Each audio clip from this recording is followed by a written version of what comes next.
हाँ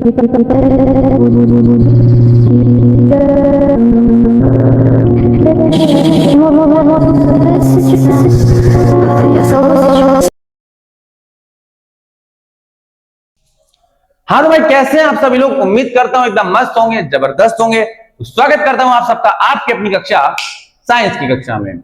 तो आज हम पढ़ने वाले हैं, आप सभी ने थंबनेल में देख लिया होगा, क्लास 10th चैप्टर लाइट। ठीक है, बहुत खूबसूरत सा चैप्टर, उसका लेक्चर नंबर 4th। इससे पहले वाले वीडियो लेक्चर में, लेक्चर नंबर 3 में हमने यहां पे कवर किया था इमेज फॉर्मेशन की कुछ रूल्स और साइन कन्वेंशन। तो अगर आपने अभी तक वो वीडियो नहीं देखा है तो उस वीडियो लेक्चर को देखने के बाद ही इस वीडियो लेक्चर में आइएगा, तभी आपके यहाँ पे कॉन्सेप्ट क्लैरिटी और अंडरस्टैंडिंग बिल्ड होगी। ठीक है, तो पेन कॉपी पेपर निकाल लीजिए और हम स्टार्ट करते हैं आज का वीडियो लेक्चर। ठीक है, तो यहां पर भाई आज हम पढ़ने वाले हैं different cases in concave mirror. इसका मतलब क्या हुआ भैया? अभी तक हमने समझ लिया था कि कॉनकेव मिरर क्या होता है। ठीक है, तो कॉनकेव मिरर भैया हमने समझ लिया था। जैसे यहां पे मैं केस नंबर 1 बताता हूं आपको। ठीक है, कॉनकेव मिरर में हमने समझा था यहां पर कि हमारे पास हो गया मिरर।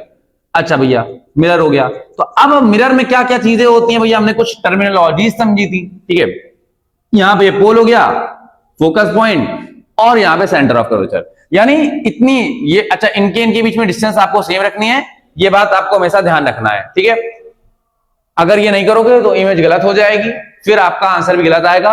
और एग्जाम में चाहे यूपी बोर्ड हो, चाहे सीबीएसई हो, चाहे आईसीएसई हो, एग्जाम में केसेस ड्रॉ करने को आते हैं और न्यूमेरिकल तो उस पर आता ही आता है ना। आप अगर आपको सारे के सारे केसेस याद हैं या फिर आपको पता है थ्योरेटिकली, आप एक बार समझ लो, बना के प्रैक्टिस हो जाएगी, तो इससे आप अपने आंसर को चेक भी कर सकते हो।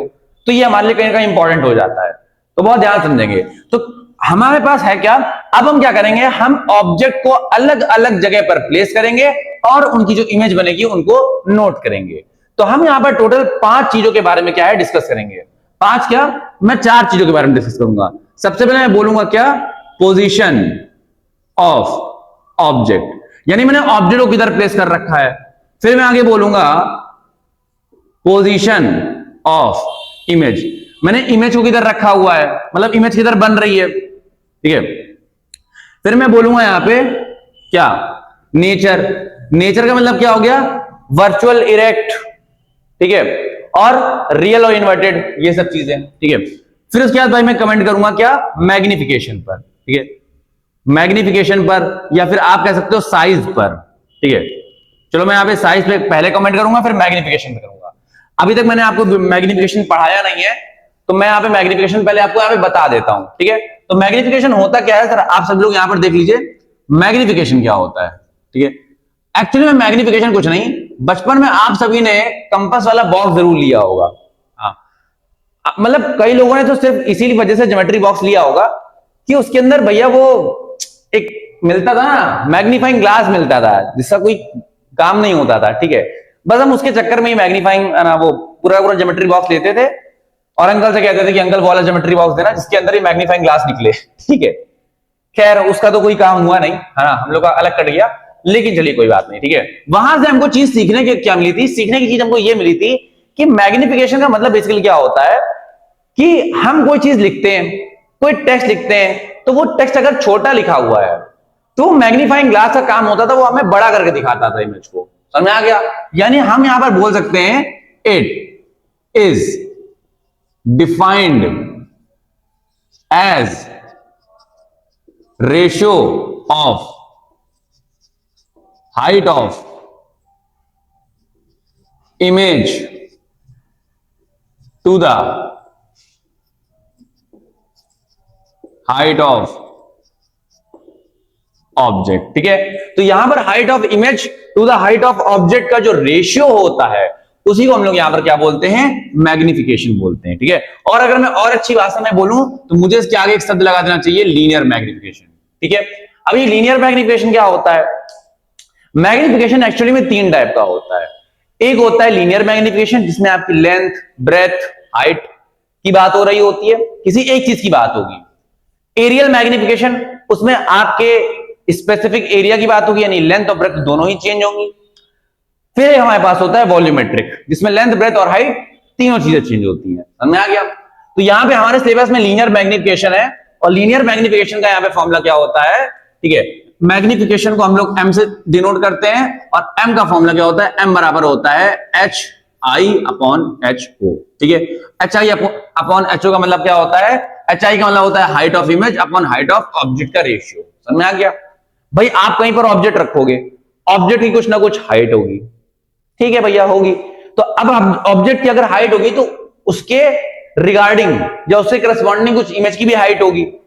समझ में आ गया। तो दोनों के रेशियो को हम लोग क्या बोलते हैं, लीनियर मैग्निफिकेशन बोलते हैं। ठीक है, अब मैं आपको यहाँ पे केसेस बना के दिखाता हूं और फिर आपको बताऊंगा कि मैग्निफिकेशन क्या क्या होगा। ठीक है, अच्छा अब सुनना, यहां पे मैं आपको एक छोटी छोटी चीज और बता देता हूं, सुनना। इसमें अब आपके पास 3 केसेस बनते हैं। ठीक है भाई, ऐसा हो सकता है कि आपके पास HI बड़ा हो, HO छोटा हो। ठीक है, एक केस ये बन सकता है कि HO आपके पास बड़ा हो, HI छोटा हो। एक केस आपके पास ये बन सकता है कि HI HO के बराबर हो। समझ आ गया। यहां पे आपका इमेज का साइज बड़ा है, ऑब्जेक्ट छोटा है। यहां ऑब्जेक्ट का हाइट ज्यादा है, इमेज छोटी है। यहां पर इमेज और ऑब्जेक्ट दोनों क्या है, सेम साइज के हैं। तो जब ऐसी कंडीशन में आप इसको यहां रखोगे तो आंसर ग्रेटर देन 1 आएगा। ठीक है, आंसर ग्रेटर देन 1 क्या, यानी मैग्निफिकेशन ग्रेटर देन 1 आएगा। यहां पर क्या होगा, ऑब्जेक्ट चूंकि बड़ा है यानी डिनोमिनेटर बड़ा है, न्यूमरेटर छोटा है, तो यहां पर आंसर लेस देन 1 आएगा। ठीक है, यहां पर दोनों बराबर है तो यहां पे आंसर 1 आ जाएगा, है ना। ऑफ कोर्स मुझे लगता है इसमें कोई दिक्कत नहीं होगी, कोई परेशानी, समस्या, तकलीफ, दुविधा नहीं होगी। चलिए ठीक है, तो हमने यहां पे मैग्निफिकेशन के तीनों केसेस को यहां पे देख लिया कि कब मैग्निफिकेशन ग्रेटर देन 1 होगा, कब लेस देन 1 होगा, कब इक्वल टू 1 होगा। ये सब चीजें हमने देख ली। ठीक है, चलिए ठीक है, अब हम यहां पे जरा चेक करते हैं कि क्या क्या केस बना हुआ है, बन रहे हैं। तो सबसे पहले हमारे पास केस होगा पोजीशन ऑफ ऑब्जेक्ट। तो पहला केस यहां पर क्या होता है, अब मैं जरा यहां पर क्या करूंगा, रेड मार्कर का इस्तेमाल करता हूं। ठीक है, जिससे आपको बढ़िया तरह समझ में आएगा। ब्लैक मार्कर और येलो मार्कर में रख देता हूं। ठीक है, अब आपको यहां समझ में आएगा। पोजीशन ऑफ ऑब्जेक्ट यानी हम ऑब्जेक्ट को पहले कहां प्लेस करेंगे, एट इंफिनिटी, है ना, एट इंफिनिटी। एट इंफिनिटी और इंफिनिटी का ये सिंबल हो गया, उल्टा हुआ लेटा हुआ 8। अब जब हम इंफिनिटी को रखते हैं, जब हम किसी मिरर के सामने किसी इमेज को, आई एम सॉरी, ठीक है, इंफिनिटी पर रखते हैं, तो ऐसी कंडीशन पे क्या होता है कि हम लोग ऑब्जेक्ट को नहीं दिखाते हैं, हम सिर्फ उससे आती हुई रेस को दिखाते हैं। समझ में आ गया। तो यहां पर भाई ऑब्जेक्ट रखी हुई है बट आपको दिख नहीं रही है। ठीक है, काफी दूर रखी हुई है, मिरर के कर्वेचर से काफी दूर रखी हुई है। तो यहां से रेज आएंगी पैरेलल। ठीक है, अब यहां से रेज पैरेलल आ रही है, तो मैं यहां पे जरा ब्लू से डायग्राम बनाता हूं, पूरा दिखेगा। तो रेज आएंगी पैरेलल, टकराएंगी, यहां से भी रेज आएंगी पैरेलल, टकराएंगी। अब after reflection the rays parallel to the principal axis, after reflection passes through the principal focus. ठीक है, वो प्रिंसिपल फोकस से क्या हो जाती है, पास हो जाती हैं। तो एग्जैक्टली मेरा यहाँ पे पास नहीं हुआ है, बट मुझे लगता है कि आई होप आप समझ जाओगे, है ना। कैमरे में दिख रहा होगा कि यहां से पास हो रही है। ठीक है, ये चीज। तो आपकी ऑब्जेक्ट आपने कहां रखी थी, एट इंफिनिटी पे।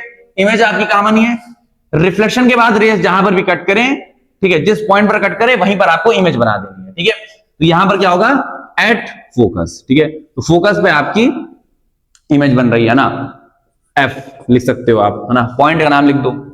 नेचर, क्या यहां पर रेज सच में कट कर रही हैं? याद करो, जो लोग नए हैं वीडियो लेक्चर में, अगर 2 रेज एक्चुअली में कट करें तो real and inverted.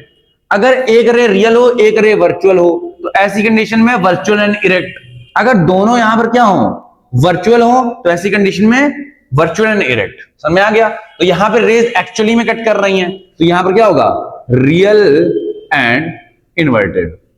I hope आपको यहां पे बात समझ में आ गई होगी। ठीक है, चलिए ठीक है। मैग्निफिकेशन, अब ऑब्जेक्ट है पॉइंट साइज, यानी यहां पे HI, भाई इमेज बन रही है, इमेज की हाइट है पॉइंट साइज, है ना, पिद्दू सी, और ऑब्जेक्ट यहां पे काफी बड़ा होगा। तो अगर आप यहां पे HI अपॉन HO का रेशियो लोगे तो इमेज आपकी बहुत छोटी है और ऑब्जेक्ट काफी बड़ा है।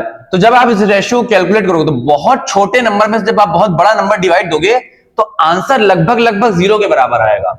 लगभग 0 के बराबर आएगा, एग्जैक्ट 0 नहीं आएगा, तो लगभग 0 के बराबर आएगा। ठीक है, ये एक इंपॉर्टेंट केस है, हो सकता है एग्जाम में इस केस पर ही कुछ क्वेश्चन आ जाए। साइज की बात करते हैं तो पॉइंट साइज बोलेंगे, पॉइंट साइज बोलेंगे, या फिर कुछ किताबों में हाईली डिमिनिश्ड, है ना, हाईली डिमिनिश्ड ऐसा भी लिखा रहता है, तो आप वो भी लैंग्वेज इस्तेमाल कर सकते हो ना, लैंग्वेज अच्छी होनी चाहिए बस। ठीक है, आई होप आपको यहाँ पे पहला केस समझ में आ गया होगा। कोई दिक्कत, परेशानी, तकलीफ, समस्या? जरा मैं कैमरे में देख लेता हूं आपको कैसा दिख रहा है। ठीक है, बिल्कुल बेहतरीन दिख रहा है। ठीक है, तो अब हम यहाँ पे डिस्कस करते हैं अगला केस। अगला केस जस्ट के नीचे बना लेता हूं मैं, केस नंबर सेकेंड। ठीक है, यहां पर हमने फिर से क्या बनाया, कॉनकेव मिरर बना दिया।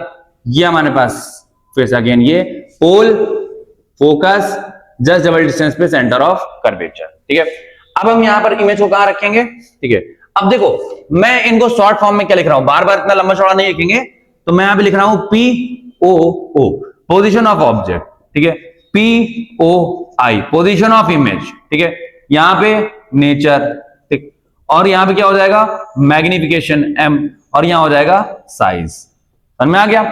5 चीजें मैंने लिख दी हैं, अब आप यहां पे काम कर सकते हो। तो अब हम लोग यहां पे इमेज को, ऑब्जेक्ट को कहां रखेंगे? अब हम ऑब्जेक्ट को रखेंगे इंफिनिटी और सेंटर ऑफ कर्वेचर के बीच में। समझ में आ गया? तो ये हमने यहां पे ऑब्जेक्ट रख दिया है। ठीक है, अब यहां से आपको रेज निकालनी है। तो याद करो, इमेज फॉर्मेशन का रूल मैंने पढ़ाया था, 4 रेज होती हैं, चारों रेज आप कहीं से भी निकाल सकते हो। ठीक है, तो यहां पे हम कोई भी 2 रेज निकाल लेंगे, क्योंकि 2 रेज से इंटरसेक्शन पॉइंट हमें मिल जाएगा और हमारा इमेज बन जाएगा। तो पहली रे मैं यहां से प्रिंसिपल एक्सिस के पैरेलल निकाल देता हूं। आफ्टर रिफ्लेक्शन क्या होगी, ये फोकस पॉइंट से पास होगी। चलिए ठीक है, दूसरी रे मैं यहां क्या करता हूं, फोकस से निकाल देता हूं, टक्कर से, ऐसे फोकस से जाएगी, टकराने के बाद क्या होगी, प्रिंसिपल एक्सिस से ऐसे मिल जाएगी जाके, है ना। तो देखिए यहां पे कट कर रही है। अब देखो आपका ये ऑब्जेक्ट है AB, और ये आपका इमेज बन गया A dash B dash. Check करो ये इमेज उल्टा है ना। एरो जरूर बना देना कि बिना एरो के आपको ये पता नहीं चल पाएगा, या टीचर भी नंबर काट सकता है कि रे कहां से कहां जा रही है। ठीक है, इंपॉर्टेंट है। चलिए ठीक है, तो यहां पे आप POO क्या लिखेंगे, है ना, बिटवीन। ठीक है, between infinity and centre of curvature, यानी infinity and centre of curvature के बीच में। ठीक है, ये भी लिख सकते हैं, नहीं तो कुछ बुक्स में बियॉन्ड सी लिखा होता है, आप वो भी लैंग्वेज इस्तेमाल कर सकते हैं। ठीक है, पोजीशन ऑफ इमेज, इमेज बन रहा है सेंटर ऑफ कर्वेचर और फोकस के बीच में। ठीक है, तो यहां पे क्या लिखूंगा, बिटवीन C एंड F। चलिए ठीक है, नेचर, नेचर यहां पे देखिए रियल एक्चुअल रेस से कट कर रही है, एक्चुअल रेस कट कर रही है, तो रियल एंड इन्वर्टेड, क्योंकि उल्टी इमेज भी बनी है, तो यहां पे क्या लिखूंगा मैं, रियल एंड इन्वर्टेड। ठीक है, और यहां पर क्या होगा, मैग्निफिकेशन, नेचर, नेचर लिख दिया, मैग्निफिकेशन। अब देखिए हाइट ऑफ इमेज अभी भी छोटी है, हाइट ऑफ ऑब्जेक्ट बड़ी है। ठीक है, तो यहां पर मैग्निफिकेशन क्या होगा, लेस देन 1 होगा। क्या भैया ये बात सही है? इमेज छोटी है, ऑब्जेक्ट बड़ी है, इमेज छोटी, ऑब्जेक्ट बड़ी, रेशियो लेस देन 1 आएगा, तो मैग्निफिकेशन क्या होगा, लेस देन 1 होगा। ठीक है, ठीक है। अच्छा, साइज, साइज यहां पर क्या होगा, स्मॉलर देन ऑब्जेक्ट। ठीक है, वैसे अगर आपने मैग्निफिकेशन लिख दिया तो ये आपको लिखने की जरूरत नहीं है, स्मॉलर देन ऑब्जेक्ट, बट तब भी मैं बता दे रहा हूं। ठीक है, ये तो आई होप, उम्मीद करता हूं आपको यहां पे दोनों केसेस बढ़िया तरीके से समझ में आ गए होंगे। ठीक है, अब आप इनको नोट करिए और हम बढ़ते हैं आगे।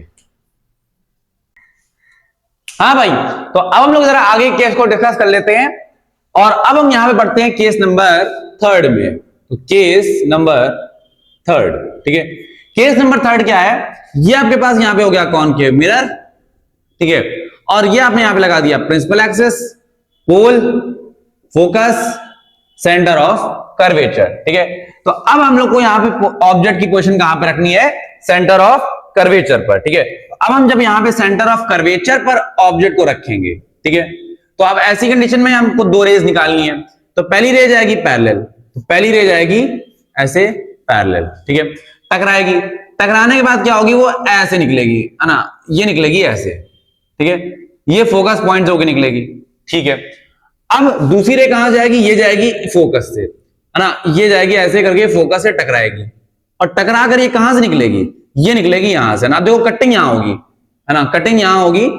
इस केस में थोड़ी सी चीटिंग करनी पड़ती है, आप एग्जाम में भी थोड़ी बहुत चीटिंग कर सकते हो। क्या चीटिंग करनी है पढ़ना लेके नहीं जाना है। अच्छा ठीक है, हाँ, तो क्या करके जाना है भैया, तो ऐसी कंडीशन में आपको क्या करना है, ये जो सेंटर ऑफ कर्वेचर, ये जो आपका ऑब्जेक्ट है ए और बी, ठीक है, तो अब जब आप सेंटर ऑफ कर्वेचर पर ऑब्जेक्ट को रखते हो तो उसकी इमेज भी क्या होती है, सेंटर ऑफ कर्वेचर पर ही बनती है। ठीक है, तो अब ऐसी कंडीशन पे जो इमेज होगी बनेगी तो यहीं पे, और गजब क्या बताऊं, सेम साइज की बनती है। तो तो यहां पर आपका ए डैश बी डैश यही पर है, समझ रहे हो, बी और बी डैश दोनों का पैर सेम ही जगह पे, तो कट करती है। तो अब आप इसको क्या करो, यहां से पैरेलल कर दो, क्योंकि जब कॉपी पेन में बच्चे बनाने की कोशिश करते हैं तो उनसे ये वाला केस क्या होता है, बनता नहीं है जनरली, ठीक है। तो इस वाले केस में क्या है, थोड़ी बहुत चीटिंग कर लो। आपको पता है ना कि ऑब्जेक्ट, ये जो इमेज है वो यहीं पर बनेगी, तो ऐसी कंडीशन में आप रे डायग्राम को पहले ही पैरेलल करके इस पॉइंट को इससे, इस पॉइंट को इससे मिला दो, ठीक है, बस आपका इमेज बन गया, समझ में आ गया। अब सुनना, वरना फिर अगर बाद में आप कोई प्रॉब्लम करोगे तो प्रॉब्लम होगी। हालांकि अगर सही ज्योमेट्री है, ज्योमेट्री ये और ये पॉइंट सब सही ले रखे हैं, तो आपका इमेज सही बनेगा, सेंटर ऑफ कर्वेचर पर ही बनेगा, ठीक है, समझ में आ गया। चलिए ठीक है, अब हम लोग यहां समझ लेते हैं कि पोजीशन ऑफ ऑब्जेक्ट क्या है। तो पोजीशन ऑफ ऑब्जेक्ट क्या है, अब बताओ, ऑब्जेक्ट की पोजीशन क्या है, ऑब्जेक्ट की पोजीशन है एट सी, तो सी पर ऑब्जेक्ट रखा हुआ है, इमेज क्या बन रही है, एट सी, है ना, इमेज भी सी पर बन रही है। नेचर क्या है भाई, रियल रेज एक्चुअली में कट कर रही हैं, तो यहां पर क्या हो जाएगा, रियल एंड इन्वर्टेड। इन्वर्टेड आप चेक कर सकते हो, है ना, इमेज उल्टी बन रही है, दिखाने की जरूरत नहीं है। अगर आपको आंखों में नहीं तो कानों में अगर मोतियाबिंद होगा तो ही फिर आपको यहां पर इमेज नहीं दिखेगी, नहीं तो आपको इमेज यहां पे उल्टी दिख रही है। मैग्निफिकेशन की अगर हम बात करें, ठीक है, तो मैग्निफिकेशन यहां पर क्या हो जाएगा, लेस देन 1 हो जाएगा, सॉरी माफ करिएगा, लेस देन 1 नहीं हो जाएगा, आपने करेक्ट नहीं किया सर हमको, इक्वल टू 1 हो जाएगा, क्योंकि भैया आप यहां पे देख सकते हैं कि ये height of image height of object के बराबर है, तो यहां पर ही हो जाएगा मैग्निफिकेशन 1। वैसे 1 भी नहीं होगा एक्चुअली में, मैं सही बताऊं तो मैग्निफिकेशन क्या होगा, -1 होगा। क्यों -1 होगा, चलो इस वैल्यू को मत लिखो, इस वैल्यू को लिखो, ठीक है, क्यों -1 होगा कोई बता सकता है। हाँ भैया, कल हमने आपकी साइन कन्वेंशन वाली वीडियो देखी थी, नहीं देखी तो जब भी जाकर देखेंगे, है ना, वहां पर आपने बताया था कि जो प्रिंसिपल एक्सिस के नीचे जब जाते हैं तो माइनस साइन लेते हैं, कंसिडर करते हैं, और जब हम प्रिंसिपल एक्सिस के ऊपर अबव जाते हैं तो प्लस साइन कंसिडर करते हैं, ठीक है। तो ऐसी कंडीशन में अगर हम लोग यहां पे HI अपॉन HO का रेशियो निकालें, क्या करें, HI अपॉन HO का रेशियो निकालें, तो ऐसी कंडीशन में क्या होगा, यानी HI अपॉन HO का रेशियो, तो वो क्या निकलेगा, माइनस अपॉन प्लस, ठीक है, वो क्या निकलेगा, वो माइनस निकलेगा, समझ में आ गया। तो ऐसी कंडीशन में आंसर क्या आएगा, माइनस आएगा, तो इसलिए मैग्निफिकेशन के आगे माइनस साइन लगाना जरूरी है, ठीक है। बाकी साइज आप समझ सकते हो, एज सेम ऑब्जेक्ट, ठीक है, ऑब्जेक्ट का जैसा साइज है सेम क्या है, इनका भी है। चलिए ठीक है, ये बात आपको समझ में आ गई, तो उम्मीद करता हूं ये वाला केस समझ में आ गया होगा आपको। ये केस क्या है, थोड़ा सा इंपॉर्टेंट भी हो जाता है, ठीक है, क्योंकि यहां पे सीधे सीधे मैग्निफिकेशन क्या होती है, -1, याद रखने वाली होती है। आपके एग्जाम में अगर क्वेश्चन आ गया कि there is an object having, या there is a formation of image in the फलाना फलाना मिरर हैविंग मैग्निफिकेशन -1, तो फिर आप क्या करोगे, समझ लो ना, फिर आप क्या करोगे। अब आप जानते हो मैग्निफिकेशन -1 होता कहां पर है, होता कॉनकेव मिरर में ही है, तो फिर आपको ये भी पहचानने को बोल सकता है कि बताओ मिरर का नाम बताओ, मिरर कौन सा होगा, ठीक है। तो ये इंपॉर्टेंट है, इसलिए भाई आप यहां पे इसको बहुत ध्यान समझना। चलिए ठीक है, इंपॉर्टेंट केस था, ठीक है, स्टार मार्क मार देता हूं, चलिए 3 स्टार मार देता हूं। चलिए ठीक है, आगे देखते हैं हम लोग का, आगे यहां पर क्या है, फिर से एक कॉनकेव मिरर बना लेते हैं। कॉनकेव मिरर बनाए बनाए ही नहीं चक्कर हम, ठीक है, चलिए ठीक है, आपके लिए इतना भी सही, मालिक सेंटर ऑफ कर्वेचर। ध्यान रखिएगा ये वाली डिस्टेंस सेम रहे, क्योंकि आप सभी ने फॉर्मूला पढ़ रखा है कि जो F होता है फोकल लेंथ होता है, वो रेडियस ऑफ कर्वेचर का आधा होता है, ठीक है। तो ये चीज आपको ध्यान रखनी ही रखनी है, इसमें कोई बदतमीजी नहीं होगी, ठीक है। चलिए ठीक है, अब यहां पे हम लोग देखते हैं केस नंबर 4, है ना, केस नंबर 4 था ये वाला, तो बहुत ध्यान देखिएगा। उससे पहले मैं जरा देख लेता हूं कि आपको यहां पे इमेज क्लियर है। हाँ भाई, तो आपको यहां पर बढ़िया तरीके से इमेज दिखाई दे रही है, सुनाई दे रही है। तो यहां पर हम बात करते हैं कि अब हमने ऑब्जेक्ट को रख दिया कहां पर, सेंटर ऑफ कर्वेचर और फोकल लेंथ के बीच पे, ठीक है, यहां रख दिया। चलिए ठीक है, अब ऐसी कंडीशन में मैं यहां से रे निकालूंगा, तो रे जाएगी, टकराएगी, टकराने के बाद क्या होगी, फोकस से पास होगी, तो फोकस से मैं ऐसे पास कर देता हूं, ठीक है, कोई दिक्कत आई थिंक आपको नहीं होगी। यहां पे देखो ये रे जा रही है, ठीक है, चलिए जा रही है। अच्छा, दूसरी रे को मैं कहां से निकालता हूं, एक आपने याद करिए, आपने इमेज फॉर्मेशन में एक रूल पढ़ रखा होगा कि अगर फोकस से रे को निकालते हैं तो आफ्टर प्रिंसिपल एक्सिस के पैरेलल हो जाती है, आफ्टर रिफ्लेक्शन। चलिए ठीक है, तो यहां से हम फोकस को निकालते हैं, टक्कर से रे जाएगी, टकराएगी। यहां पे देखिए मैंने मिरर इरेज कर दिया, बट यहां पे मिरर होगा, ठीक है, होगा, थोड़ी बदतमीजी हो जाती है। तो ये क्या होगी, आफ्टर रिफ्लेक्शन पैरेलल हो जाएगी प्रिंसिपल एक्सिस के, ठीक है, ऐसे पैरेलल जाएगी, ठीक है। थोड़ा सा बेंड हो गया मामला, कॉपी पेन में आप बढ़िया से बनाओगे तो आपकी बढ़िया तरीके से इमेज बनेगी, ठीक है, ऐसे और ये ऐसे। क्लियर हो गई बातें वाली, ठीक है। ऐसी कंडीशन में आप यहां पर ऑब्जेक्ट को रखोगे, फ्रेम करोगे इस तरीके से, ऐसे करके इमेज आपकी बन जाएगी। क्या ये बात आपको समझ में आ गई? हाँ, आई थिंक आपको यहां पे बात समझ में आ गई होगी बढ़िया तरीके से, ठीक है। ये चीज हो गई, क्लियर हो गई बात चली। अगर ये ऑब्जेक्ट हमारे पास थी ए बी, तो ऐसी कंडीशन में ये हमारे पास क्या हो गई, ये हमारे पास हो जाएगी बी ए। समझ में आ गया? ये सॉरी बी डैश ए डैश है ना, बी डैश ए डैश, ठीक है। तो ये हमारे पास क्या हो गई, इमेज हो गई। रूल आपको समझ में आ गया। अब हम लोग यहाँ पे फटाफट इनकी बातें कर लेते हैं। पीओओ क्या यहाँ पे है, ये है भैया बिटवीन क्या, C and F, C and F के बीच में। पीओआई कहां पर है, पीओआई आपका इंफिनिटी और सेंटर ऑफ कर्वेचर के बीच में, या फिर आप ये भी कह सकते हो बियॉन्ड सी, ठीक है। चलो मैं यहाँ पे बियॉन्ड सी लैंग्वेज इस्तेमाल कर रहा हूं, ठीक है, बियॉन्ड सी, ठीक है। Nature real and inverted, I think इसमें कोई दिक्कत नहीं होगी, रियल एंड इनवर्टेड, ठीक है। मैग्निफिकेशन, इस बार यहां पे देखिए ऑब्जेक्ट की जो हाइट है वो इमेज की हाइट ज्यादा है, ऑब्जेक्ट की हाइट कम है, तो अगर आप डिवाइड देंगे तो आंसर ग्रेटर देन बनाएगा, तो आंसर ग्रेटर देन बनाएगा। अरे कैसे भैया, अरे भाई मालिक, एम का फॉर्मूला क्या था, H I upon H O, ठीक है। एच ओ यहां पर कम है, एच आई ज्यादा है, तो मैग्निफिकेशन का आंसर ग्रेटर देन बनाएगा। हमें आ गया, उम्मीद करता हूं आपको यहां पे इतनी बात समझ में आ गई होगी, ठीक है। वैसे जस्ट अ मिनट, मुझे लगता है ठीक है ना, ओके। यहां पर मामला क्या है, थोड़ा सा संगीन है, ओके। हाँ, तो बहुत ध्यान से देखेंगे, यहां पर साइज की अगर हम बात करें तो यहां पर हम साइज की बात करेंगे तो यहां पे क्या होगा, लार्जर देन ऑब्जेक्ट, ठीक है। यहां हो जाएगा लार्जर देन ऑब्जेक्ट, ठीक है। ऑब्जेक्ट से क्या हो जाएगा, लार्ज हो जाएगा। चलिए ठीक है,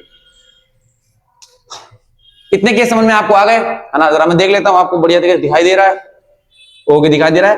अब मैं जरा कैमरे को थोड़ा सा टिल्ट कर रहा हूं ताकि उधर जो जगह है हम उसमें क्या करें, अपना काम कर सकें, है ना। बार बार स्लाइड चेंज हमें क्यों करनी।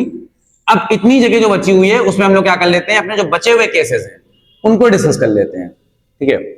चलिए ठीक है, बहुत ध्यान रखिएगा, दो केस लास्ट के हैं और दोनों इंपॉर्टेंट भी है ना। तो बात करते हैं केस नंबर 5 की, ठीक है। तो केस नंबर 5 क्या है, ये आपके पास हो गया कॉनकेव मिरर, ठीक है, और ये आपके पास हो गई प्रिंसिपल एक्सिस, ये पोल, फोकस, सेंटर ऑफ कर्वेचर, ठीक है। आप सुनना, अब आपने अपने ऑब्जेक्ट को कहां रखा, अब आपने ऑब्जेक्ट को फिर से यहां पे खिसकाया और फोकस पे रख दिया। फोकस इसके आगे पॉइंट मिल रहा है ना आपको, तो आपने फोकस पे पॉइंट ऑब्जेक्ट को रख दिया। अब जैसे आपने रखा तो यहां से आप एक रे निकालेंगे, टक से जाएगी। अब देखो ये रे यहां फोकस से होकर जा सकती है मालिक, तो ये ऐसे जाएगी, कोई दिक्कत नहीं है।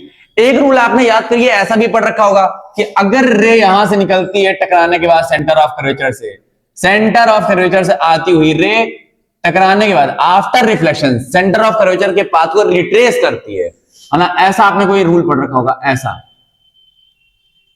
टकराएगी, टकरा के जाने के बाद दोबारा आएगी और आने के बाद ये ऐसे सी से पास हो जाएगी, ठीक है।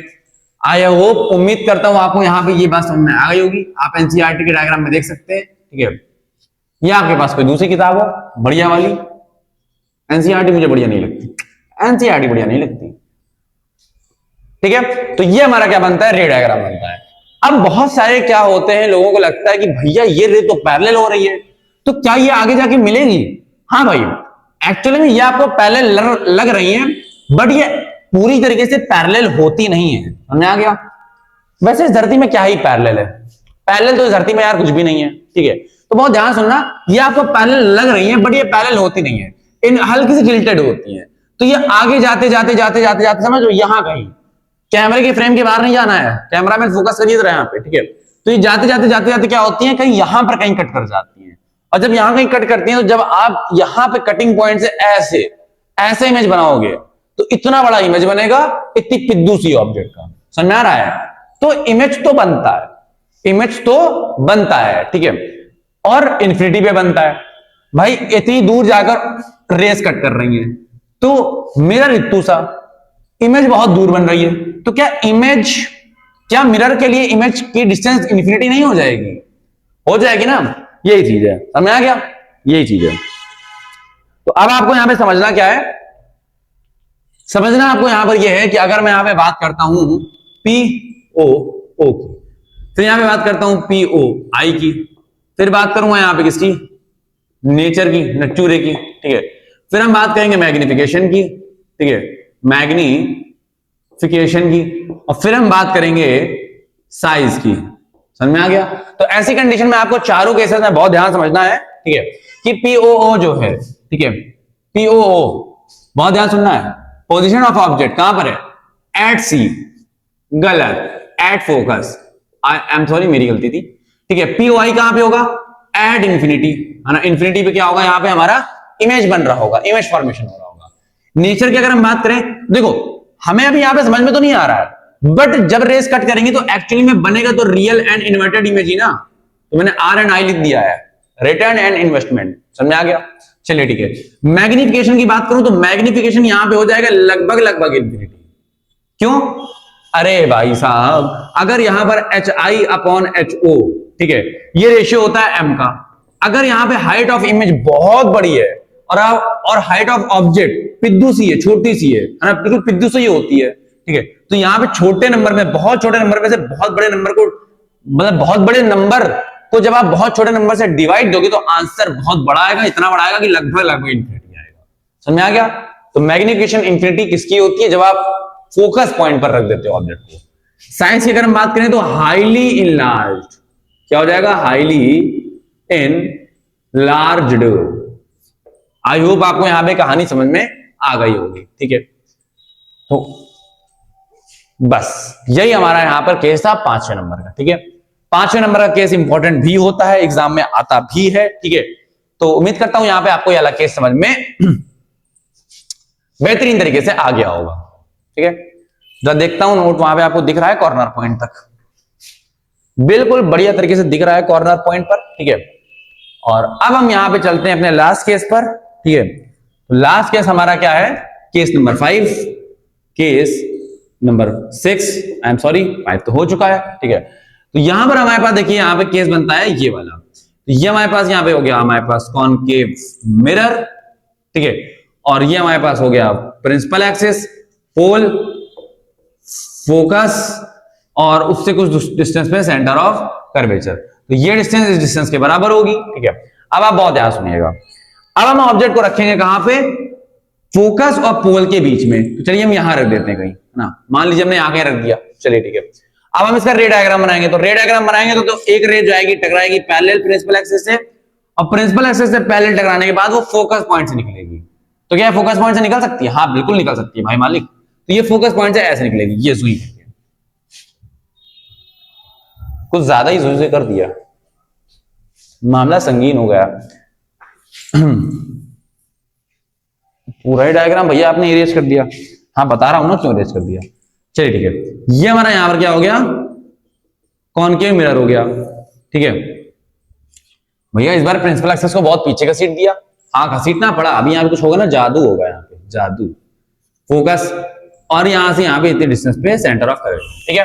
तो अब हमने क्या किया, ऑब्जेक्ट को हमने कहां रख दिया भाई, फोकस और पोल के बीच में रख दिया, ऐसे करके जब सब फजल, ठीक, यहां से इमेज गई, मतलब रे गई, टकरा के यहां फोकस पॉइंट से आएगी, ये सेट से, ठीक, फोकस पॉइंट से निकल गई, ऐसे रे गई, ऐसे फोकस पॉइंट से निकल गई।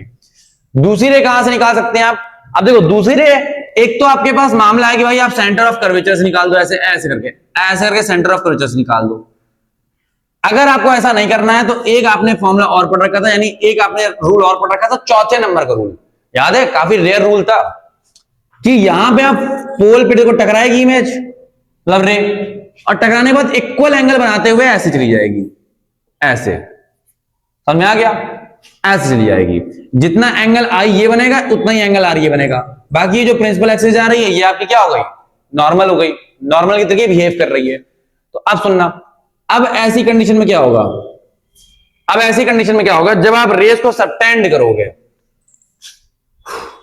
अब देखो ये बात तो पक्की है कि भैया यहां पर इसकी जो डिस्टेंस है वो है मान लो कम, मान लो डिस्टेंस है d1 और हम आगे जा रहे हैं तो डिस्टेंस यहां पे क्या है? d2 हो रही है, फिर और आगे जा रहे हैं तो d3 d4 है ना, मतलब हर पॉइंट पर जो डिस्टेंस है दो रेस की वो क्या हो रही है? बढ़ती चली जा रही है। तो भैया ये आगे जाके तो मिलने वाली है नहीं, तो क्या इमेज यहां नहीं बनेगा? नहीं, इमेज तो बनेगा, इमेज बनेगा। तो अगर मैं यहां पर एक आंख लगा दूं, आंख का मतलब ऑब्जर्वर लगा दूं, तो वही बैठा दूं ताड़ने के लिए, तो ऐसी कंडीशन में तुमको यहां पे लगेगा कि रे यहां पे आ रही है, मिल रही है। तो ये रे कहां से आ रही है? ये रे कहां से आ रही है? तुमको ये वाला ऑब्जेक्ट नहीं दिखेगा, तुमको इसके पीछे, यानी जब हम रे को सबटेंड करेंगे ऐसे ऐसे ऐसे ऐसे ऐसे ऐसे ऐसे, और इस रे को भी सबटेंड करेंगे ऐसे ऐसे ऐसे ऐसे ऐसे ऐसे ऐसे ऐसे ऐसे ऐसे, ठीक है? तो ये कहीं इस पॉइंट पर आगे मिलेंगी, यानी यहां पर एक ऐसा पॉइंट वर्चुअली मैंने क्या बोला? वर्चुअली यहां पर एक ऐसा वर्चुअली पॉइंट मौजूद होगा, जब मौजूद होता हुआ लगेगा ये पॉइंट, जैसे ऑब्जेक्ट है ए बी, तो ये इमेज क्या बनेगी? ए डैश बी डैश। समझ में आ गया? यानी आपको ये पॉइंट ऐसा नजर आएगा कि यहां पर कोई ऑब्जेक्ट है या कोई वहां पे पॉइंट सोर्स है या कोई लाइट का सोर्स है जिससे ये रेस क्या हो रही है? आपके पास आ रही है। समझ में आ गया? तो यहां पर आपका जो ऑब्जेक्ट होगा या जो इमेज होगा, आई एम सॉरी, यहां जो आपका इमेज होगा वो वर्चुअल बनेगा, क्योंकि रेस क्या कर रही है? एक्चुअली में कट नहीं कर रही है, वो आपकी वर्चुअल इमेजिनेशन है। समझ में आ गया? तो अब आपको यहां पे हम क्या बताने वाले हैं?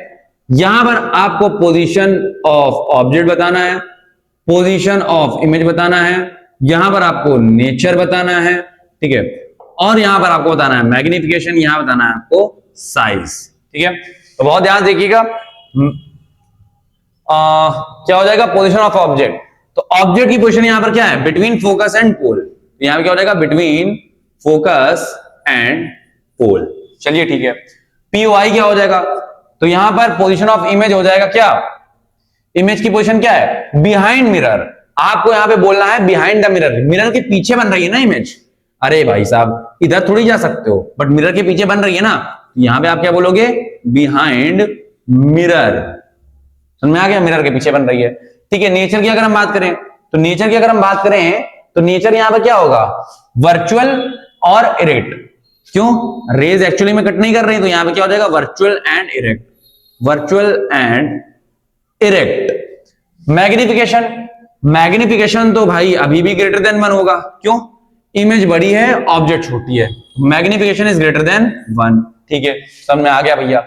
साइज लार्जर देन ऑब्जेक्ट, ठीक है? यहां पर क्या होगा? Larger than object. समझ में आ गया? तो ऑब्जेक्ट से इमेज क्या होगी? ज्यादा होगी, ठीक है? तो उम्मीद करता हूं आपको ये सारे के सारे जो चारों केसेस पढ़ाए गए हैं और इससे पहले जो 2 केसेस पढ़ाए गए हैं और लीनियर मैग्निफिकेशन के बारे में, कॉन्सेप्ट के बारे में जो जानकारी दी गई है वो आपके नॉलेज को बढ़ाने के लिए भाई काफी महत्वपूर्ण रही, ठीक है? और आपको सारी की सारी कहानी समझ में आ गई। अब हम इस वीडियो लेक्चर को समाप्त करते हैं, क्योंकि ज्यादा बड़ा वीडियो लेक्चर हम बनाएंगे नहीं, ठीक है? और उम्मीद करता हूं आपको सारी की सारी कहानी समझ में आ गई, ठीक है? मिलते हैं आपसे अगले वीडियो लेक्चर में, ठीक है? तब तक के लिए आप इस वीडियो लेक्चर को रिवाइज करिए, ठीक है? तब तक के लिए स्टे हेल्दी, कीप लर्निंग। मिलते हैं आपसे अगले वीडियो